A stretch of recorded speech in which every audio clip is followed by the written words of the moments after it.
Hi, welcome back to my channel. Today I'd like to do a little summary and review of the classic book Guns, Germs, and Steel by The Fate of Human Societies by Jared Diamond. Jared Diamond is a UCLA, or possibly by now emeritus UCLA professor of geography, but started off in human physiology and ornithology. He has written a number of very popular books, including Guns, Germs, and Steel, but also the book Collapse, and he also more recently wrote a book called Upheaval. So he has been around quite a long time. He, like I said, did start off, as an academic in human physiology and birds, and so he became an expert on the bird life of New Guinea and really became very familiar with the various cultures of the island of New Guinea over his long career, starting in the 1960s and continuing onward. But I'd really like to talk a little bit about why I think that this book, originally published in 1997, is particularly important for 2020, and even connected to some of the issues of our time. Okay, and so it's over 20 years old. A few years after the publishing of the book, a three-part National Geographic series came out that highlighted some of the key points of the book. But yeah, first of all, I want to do a little bit of a summary of it. Now, I want to talk a little bit, of course, first off, a little caveat that if you talk to many serious anthropologists, academic anthropologists, you'll get kind of somewhat of a mixed review on Guns, Germs, and Steel. He is thought to be kind of rather very geographically deterministic, suggesting that human societies evolved differently, really according to the simple differences in terms of physical geography, which we're going to get to in a moment. But I would say that the reason why this book is particularly relevant for 2020 is really discussed on the very first couple pages of the introduction of the book, and really refutes what a lot of people suggest. Because Guns, Germs, and Steel really does sort of, to a casual observer, might think that it dabbles in environmental determinism, a long discarded theory that suggested that the natural physical environment is totally responsible for the development of cultures. And unfortunately, this really sort of in 100 and more years ago, this justified a lot of, racist ideas. But his book completely sort of debunks racist theories as to explaining why different human societies evolved differently. He says from the very beginning that the native tribes of New Guinea are in many ways smarter than he is. I mean, they're quick on their feet, they're very alert, much more so than Westerners who live in cities. They have an encyclopedic knowledge of the plant life of the rainforest that they're in, and is able to erect shelters and things like this, within an hour and survive.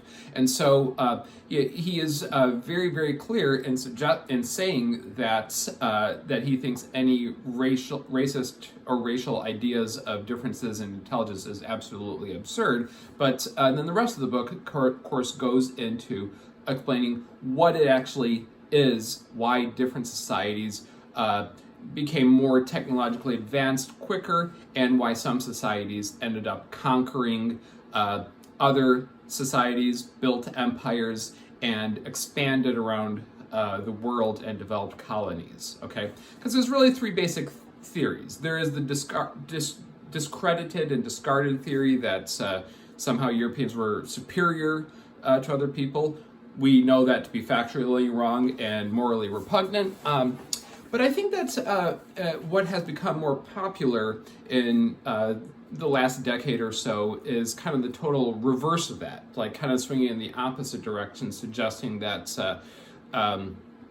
it's simple, white supremacy that sort of is why Europe conquered, much of the rest of the world and developed colonies, and that is also factually wrong and can possibly be morally repugnant. Though, again, we haven't really seen what the consequences of that are.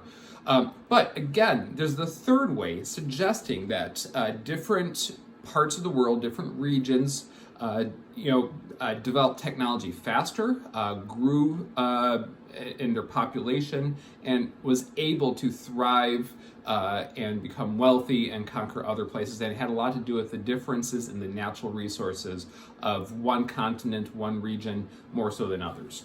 So it starts off, of course, with his, he, back in the early 1970s, a New Guinea man asked Jared Diamond, when he was doing field work there, why do you white men have so much cargo? A word that derives from that era.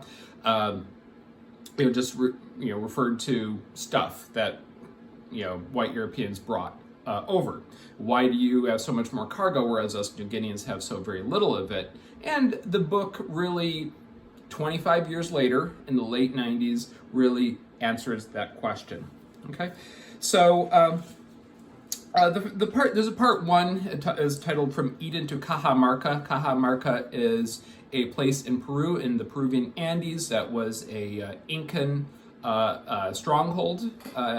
And it talks about how Pizarro, with a small ragtag band of Spanish conquistadors, was able to capture and hold ransom Atahualpa, the Incan Empire, Incan emperor. Why they were able to do that so quickly, and it really goes into explaining just the simple advantages that Spain had compared to Peru. And we're going to get to that in a moment. So, guns, germs, and steel are basically what they call the proximate factors that explain the differences in things like germs, so microbes. Europeans had microbes that spread very quickly to indigenous populations, completely unintentionally. Oftentimes Native American villages were almost completely wiped out and killed from smallpox that traveled faster than the Europeans themselves. And then technology, the spread of technology. Why did some areas develop the wheel, earlier than others? And as many other technologies as well, iron making, again, steel, gunpowder, it gets into all of that, as well as the differences in terms of political organization, okay? Why were some areas small tribal groups and bands of which are smaller than tribes, and why did some other parts of the world develop empires? But, and then of course, also the spread of writing. Literacy was a huge factor, but those are all proximate causes. The ultimate causes were differences in agricultural developments in different parts of the world, and those differences in agricultural resources are a product of the physical geography. So, talking about agriculture. Okay, when societies that developed agriculture were able to build up surpluses, and the surpluses of food freed up people in the societies, meaning so that not everyone was required to constantly having to try to feed themselves. Instead, that they can allow for people to do other things, specialists, which included bureaucrats that can manage the surpluses of the food stocks. And then that ultimately did lead to more complex and centralized governments, but also they were more sedentary. They could actually develop, they can make and accumulate more things, whether that's artwork or what have you. Women could actually have more children because there was a little bit more of a steady, secure food surplus. But also they weren't constantly on the move like hunter-gatherers. Now, why did agriculture develop in certain parts of the world? It all has to do with the differences in native flora and fauna, native plant and animal life. As far as agriculture, okay, why is it that we still today consume most of our calories from grains, which are basically all grasses, as well as some kind of legume, like some kind of bean or pea. Well, the reason, of course, for this is because it does not take that long from grasses and grains to go from seed to producing food. It does that in less than a year. Seeds and grains, they last for, you can store them and they don't spoil, they don't go bad, okay?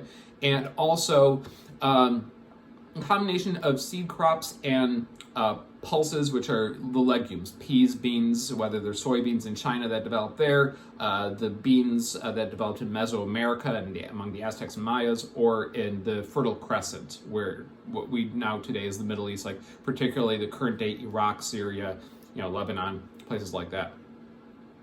That combination of grain and legumes provided a little bit more of a comprehensive kind of diet.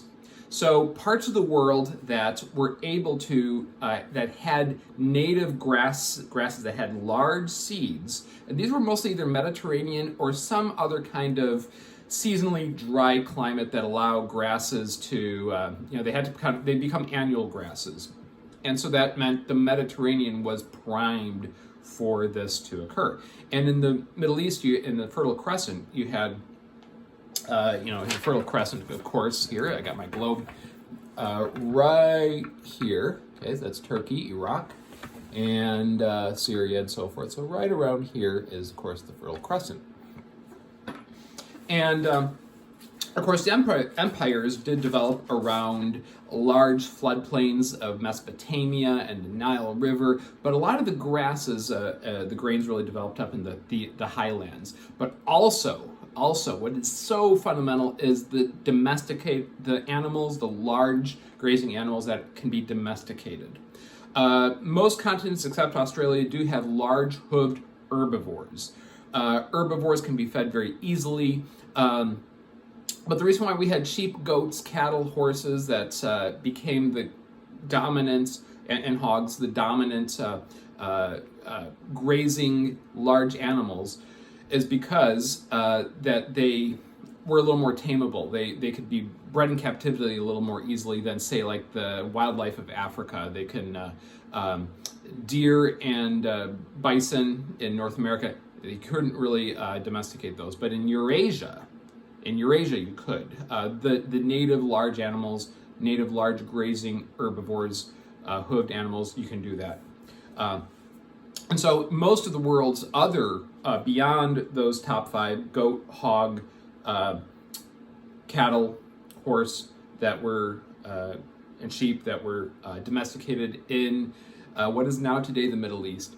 The other animals are almost all found in Eurasia. But locally, you got yaks in the Himalayas, and you got water buffalo in Southeast Asia, and you got Bactrian camels in Central Asia, and dromedary camels. These animals not only provided milk and meat, but they can also carry people, they can carry goods, they can carry supplies, and of course horses could be ridden in battle, so therefore parts of the world that had access to horses were able to do so. So in the Americas, there was a lack of large mammals. You had the Incas, of course, had the llama, and they were beasts of burden, but they couldn't carry someone into battle. The Aztecs actually did develop the wheel and invented the wheel independently of the Fertile Crescent, where Sumerian, Babylon, and others developed. But yet they didn't have animals to pull them. Animals, oxen, horses can pull plows. They also produce fertilizer, and it just sort of, one thing led to another, and just made places that had grain, certain grasses that could be grains, grown for grains, and then large animals that can pull plows, carry equipment and things like that, and also carry humans into battle, though they really had an advantage. The other thing, of course, is that, we do have other kinds of foodstuffs. We do have other kinds of, fruits and vegetables. But again, fruits really kind of came later, because fruits, since they do spoil, Number one, yeah, they spoil, and you can't really build a surplus as easily with fruits. But also, most fruits grow on trees that take years and sometimes even decades to actually produce anything.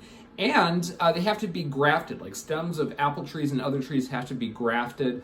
And that really only took place in places where there were already grains. Now, in the Americas, the Mesoamericans did develop corn, but corn evolved from a grass, or was bred from a grass called teosinte, and it was like the native grass. It was like it was kind of like a corn cob the size of a pinky finger with very hard shells. It took a lot of breeding, much longer to develop that into a real crop.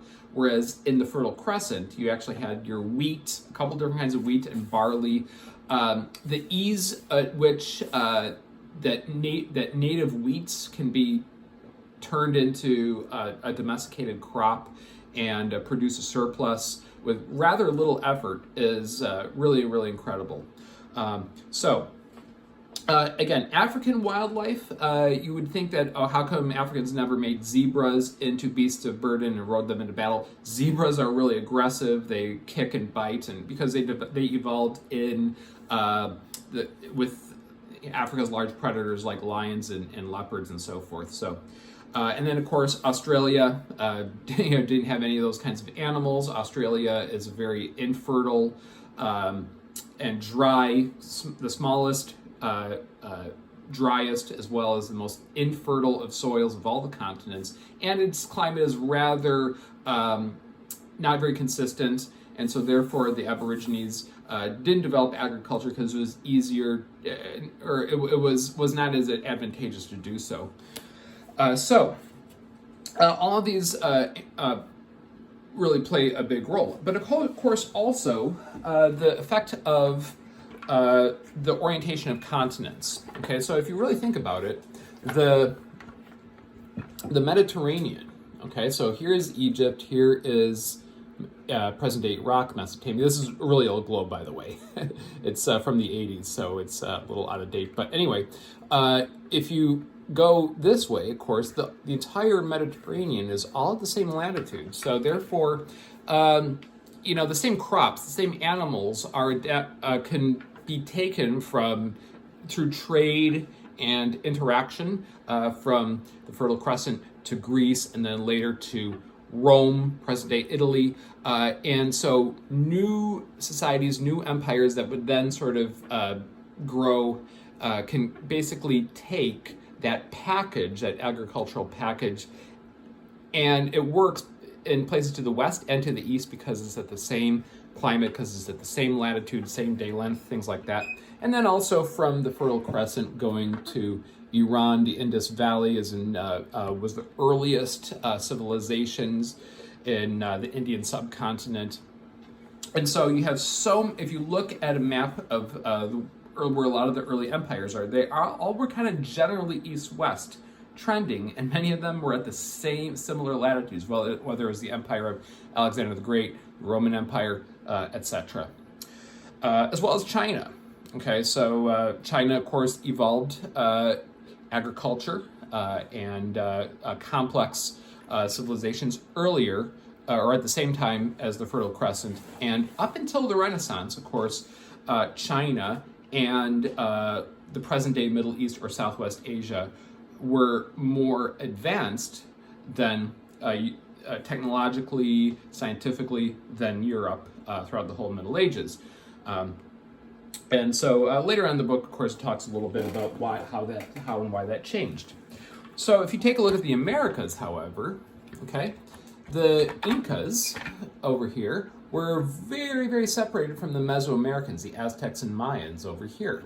The narrow isthmus of Central America, rainforests don't have the climate and environment that's conducive to the kind of crops that grew in a cooler, higher, and drier climate. And so, although there was ultimately some interaction,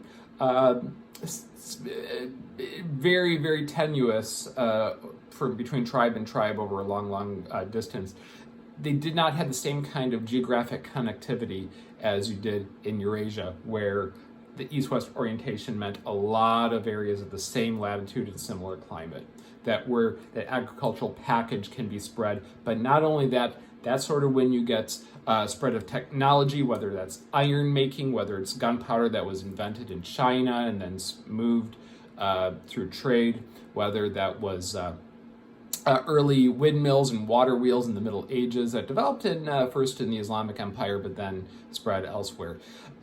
It was much more difficult in both in Africa and the Americas with a more north-south orientation, where any trade would cross vast areas of unsuitable kinds of climate zones that were unsuitable for certain kinds of agricultural lifestyles. Okay.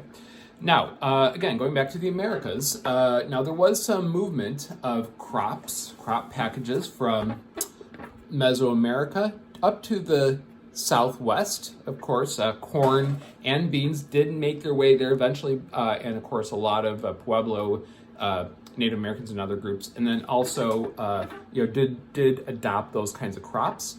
The eastern half of the U.S. did develop some agriculture early on of some small seed kinds of crops, including goosefoot and others, as well as the sunflower. But their main staple crop, acorns, again, there was no way that oak trees would be domesticated for their acorn production. It just, oaks take decades really to be something that really produces a large acorn crop. And not only that, squirrels tend to kind of eat them a lot more quickly than other animals will eat grains. But anyways, the point is, so it eventually also made it to the southeast, where of course you had some of the most advanced civilizations like the Mississippians there as well. Okay, so crossing the narrow isthmus of Central America, a tropical rainforest, the kind of potatoes and llamas that the Incas invented was just never going to make its way to Mesoamerica and vice versa. So Mesoamerica did invent writing independent of the Eastern Hemisphere, but and they did develop the wheel too, but they did not have animals to pull the plows. Okay. Now, in Africa, of course, you have a major barrier of the Sahara. Okay, so the Saharan desert over here is actually more of a barrier than the Mediterranean Sea. Now, you got to remember, today we, kind of forget how much in an era where the only way to travel long distance was by ship, the Mediterranean Sea was not as much of a boundary, and that's why you had, cities like Carthage developing on the north coast of Africa in present-day Tunisia, which, the Hannibal was able to, go over the Alps with the elephants. But the point is that the Sahara Desert was actually almost more ocean-like in terms of a barrier. And that's why the North African countries of Egypt and Tunisia and Morocco are culturally really have much more in common with the Middle East and Southwest Asia. The Sahara was always a barrier.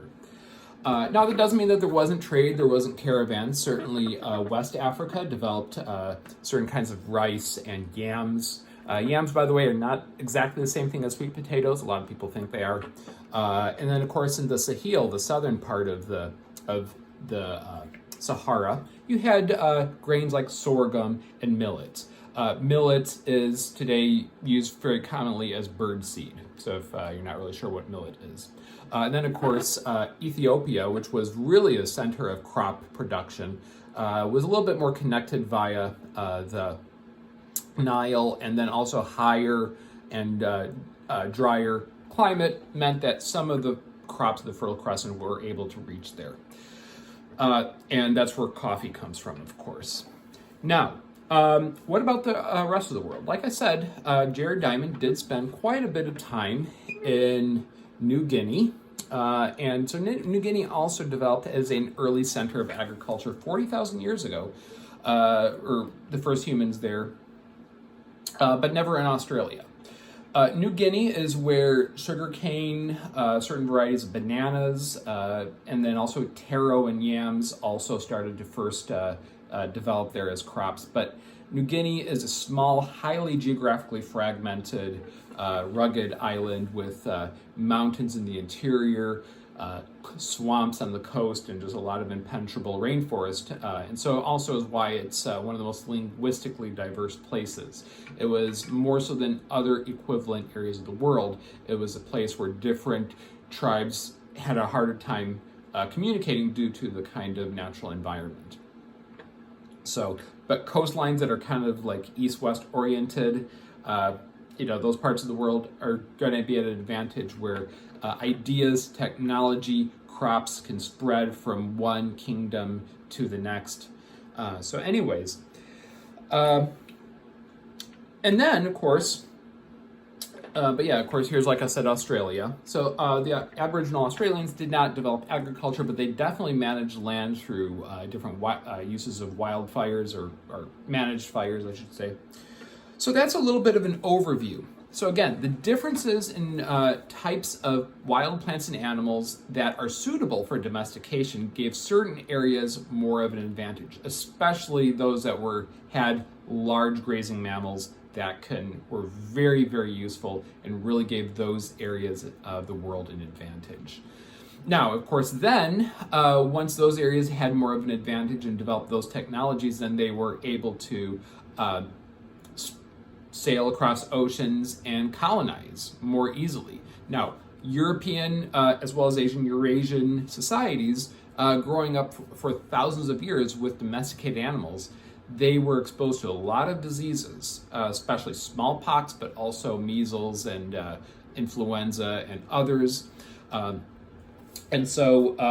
of course, as many people know about history, Native Americans, indigenous of Australians, and as well as native Khoisan South Africans had no immunity to any of these. And so, even though certainly atrocities and brutalities certainly impacted and devastated those Native American societies quite a bit, the diseases, the viruses that spread unknowingly, again, even faster than the Europeans themselves, really, of course, devastated those. And so that's why you see European descended populations in the Americas, in Australia, where they actually really settled. The tropical parts of the world, which includes much of Africa, most of Africa except for South Africa and North Africa, as well as the Amazon and New Guinea,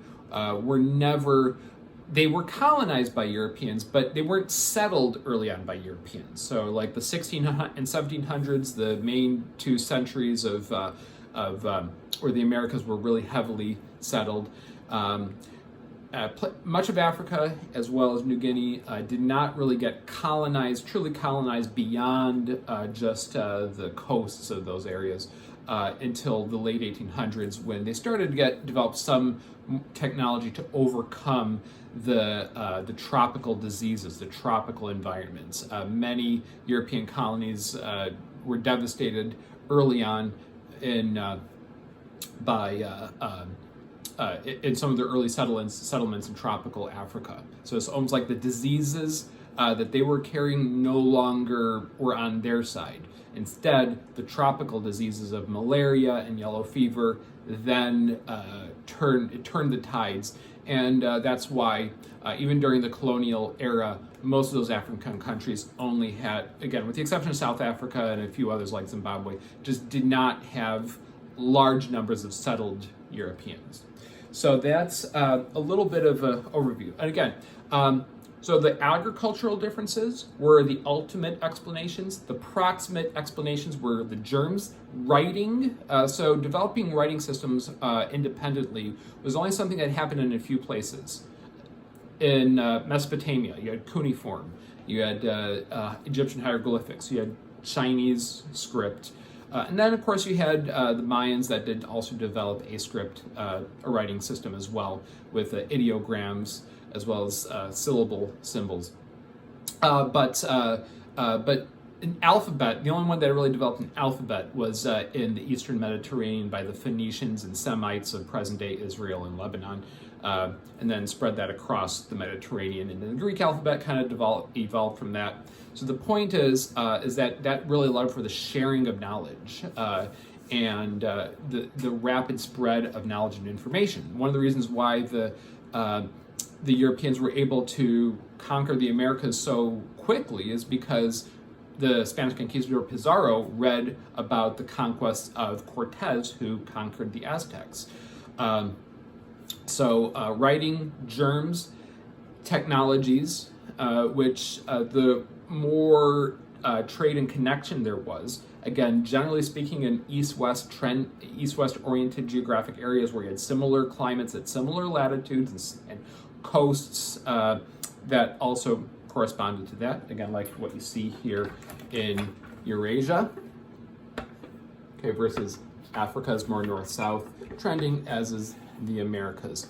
Communication travel was between different. There was trade, but it was not as quite as much as in Eurasia.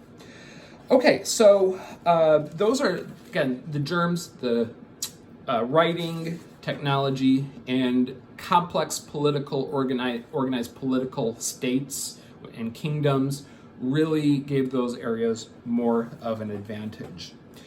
Now, it's also important to note, so again, this kind of debunks the idea that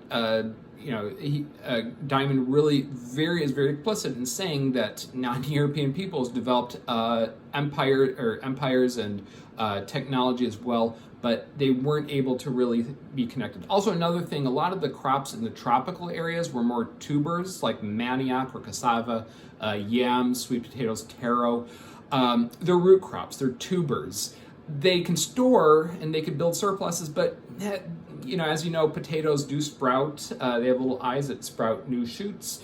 They can't be spread quite as indefinitely, and also planting them was less efficient. A lot of those tuber crops, potatoes, manioc, cassava, potatoes, of course, developed in the Andes. The Incas were the first ones to develop those.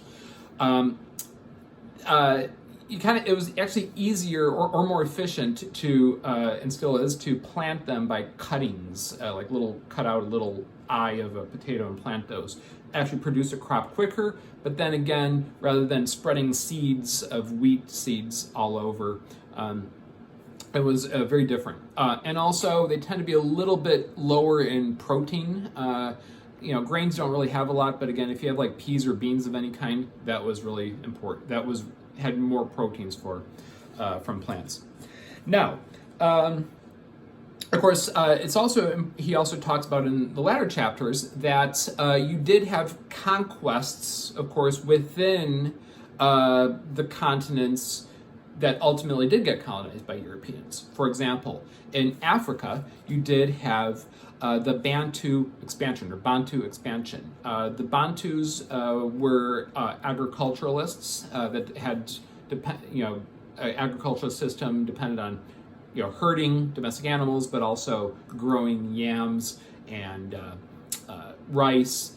And that gave them into an advantage and spread to the rest of Africa. The Bantus originally were this part of like Cameroon and Nigeria, and they spread out through most of Central and Southern Africa. And so before the Europeans came, the Zulus actually encroached upon the homelands of the Khoisan due to their efficient agriculture and efficient centralized political systems where they could have a military that can conquer different areas. The other example, of course, is the Austronesian Expansion. So the Austronesians include all the island nations of Southeast Asia, Indonesia, Malaysia, and Philippines. All Austronesians ultimately came from Taiwan starting about 2000 BC, BCE. So around a little bit later than when the Egyptians were building the pyramids. People sailed from Taiwan, colonized all these lands, and before then, the people of present-day Philippines and Indonesia were more related to the people of New Guinea. But the East Asian expansion, they colonized those areas because they had Chinese crops and rice, soybeans, chickens, and pigs. The New Guineans already had that, and so therefore the New Guinea stayed the same people throughout this whole time for the most part. And then, of course, the last part of the world that was really inhabited by people was Polynesia, include the rest of the Austronesian expansion. So you got New Guinea and all the Polynesian islands, including Hawaii and Samoa and many others, as well as Madagascar. So Madagascar was actually, they speak an Austronesian language similar to Indonesian. Now, again, that was only during the era, between like 500 AD or Common Era to 1000 AD or a little slightly after. So basically the Middle Ages, when the first humans ever got to all the Pacific Islands, New Guinea, or not New Guinea, New Zealand, and Madagascar. Again, why is it that this book is so relevant in 2020? Well, like I said, it's really relevant because it does show, you don't want to necessarily make facts fit your conclusions, but again, there is a lot of evidence, number one, of this, but more importantly, it tells us that, if all people, it really emphasizes how all people are the same, more so than any other theory explaining the inequities among nations around the world and inequities of technology throughout all of history. It emphasizes the importance of that all different societies were all very innovative and able to master their environments, but some were dealt a luckier geographic hand than others. And so it basically debunks both kind of the traditional, very discredited old idea that Europeans were somehow superior, but it also discredits the idea that Europeans were somehow innately, barbaric or more conquering minded than others, and that's just not really true either. One other final thing that was mentioned also in the book is what was it about Europe that ultimately gave Europe more of an advantage than China and the Middle East, even though the Middle East and China in the Middle Ages were more technologically and scientifically advanced than Europe. That really changed around the era of the Renaissance. Why? Well, basically because there's two major explanations. Number one, the Fertile Crescent, part of the Middle East, even though that's where the crops really first developed, is very ecologically marginal. It was very ecologically degraded from erosion of from farming and from grazing goats and for thousands of years, and and cutting down of trees, and so did not really. They kind of lowered their carrying capacity over the centuries. But as those same agricultural practices ultimately spread to Europe, particularly Northern Europe, being wetter, can sustain that kind of use on the landscape. They don't need to irrigate. Vegetation grows back very quickly, that kind of thing, and so that plays a big role. Okay. The other thing, of course, with China was very politically unified very, very early on. Although there were times in history where it wasn't quite so much, China, more than any other part of the world, was politically unified for longer than anywhere else, relatively speaking, for about 2,000 years. Again, there were times where it maybe was a little bit less, but the point is, though, is that that general unification, this has all been kind of one kingdom since like 200 BCE. Now, and it has a lot to do with the geography. Europe's geography is a lot more fragmented. Okay, so you have peninsulas like Iberian Peninsula, where Spain and Portugal is, Italy, Greece, the UK, Ireland are islands. The Scandinavian countries are peninsulas as well. Why is this important? Well, it meant that, and of course you have mountain ranges like the Alps and the Carpathians and the Pyrenees, that meant that it divided Europe into enough competing kingdoms, but not too divided. Unlike, say, place like New Guinea, where is very rugged, and you have dense rainforests and swamps and highlands. Whereas China, although it does have hills in the south, it does have a North China plain, a huge flat area between its two major rivers, and that did lead in a rather somewhat straight coastline. That meant this could be one United Kingdom more than Europe. Okay? Now, why is that relevant? Well, because the emperors and bureaucrats of medieval China made a decision in the 1400s that we're going to stop our program of ocean-going ships. They just didn't think it was worth it, and there was some internal disagreements. In Europe, where you had Spain, Kingdom of Portugal, Kingdom of France, and no European kingdom can choose to not do something for very long, because the other countries would then start to advance faster, and they realize, if Spain was able to get to this new continent, and they are finding new wealth and finding gold, then England, France, Holland, and Portugal all decided, we should do that as well. And so that also plays a big role. So anyways, that's why I think it's really important in 2020, especially in many of the kind of conversations and debates of this year, especially as it has to do with like race and everything like that. It's very important. I think that's a great book. I have shown the documentary series many times over the course of my 12 years or so of 12 years of teaching geography at the community college level, and so I do really recommend it. It's a little over 400 pages, so it might take you a little bit of time, but I do recommend it. And with that, I really hope you like the summary and review and overview of Guns, Germs, and Steel, why it's so important today and relevant today. And with that, I hope you have a great day, and I'll see you next time.